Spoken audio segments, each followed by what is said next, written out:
Kik azok a határterületi vezetők? Mitől függ, hogy szövetségesei vagy kerékkötői lesznek-e a HR-nek? Azaz segítik vagy gátolják a toborzást? Lassítják vagy gyorsítják az elvándorlást? Építik vagy rombolják a szervezeti kultúrát? Ebben a kisfilmben ezekre a kérdésekre keressük a választ. A természetben az anyagok határterületein mindig más szabályok uralkodnak. Így van ez a szervezeteknél is, például a szervezet és a külvilág között. De belül is van egy határterület a vezetőség és a munkatársak között. Az itt lévő vezetőket hívjuk határterületi vezetőknek, és látni fogjuk, hogy ők egészen más hatásoknak vannak kitéve, mint a vezetőség többi része. Pedig sok múlik rajtuk.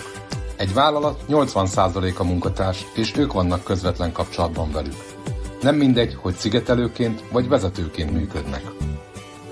A másik ok az, hogy amikor a munkatársak a munkahelyükről beszélnek, általában a közvetlen vezetőjük a téma. Mégis a kép a vállalatról alakul ki, ezért oroszlán részük van a vállalat munkaerőpiaci képében.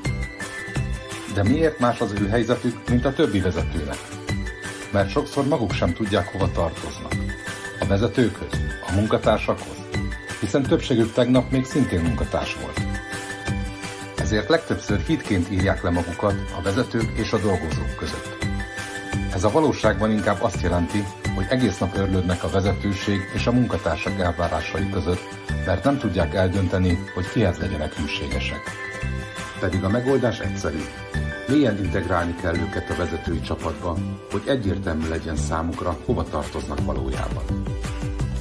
Mert az az anyag, amelyiknek borzik a széle, az könnyen kikezdhető. Mindig bánjunk úgy velük, mint a vezetői csapat részei. Oda kell őket engedni az asztalhoz. Figyeljünk a javaslataikra, és vegyük komolyan őket. Figyeljünk rá, hogy a munkatársak előtt soha ne kerüljenek kellemetlen helyzetbe, még ha hibáztak is. És képessé kell tenni őket a vezetői munkára. Senki nem született vezető, mindenki megtanulja. Ha a saját kárán kénytelen, akkor úgy fogja érezni, hogy cserben hagyták. Ha pedig professzionális vezetőképzést kap, az egyértelmű jelzés felé, hogy kikhez is tartozik. Reméljük hasznos volt, köszönjük a figyelmet!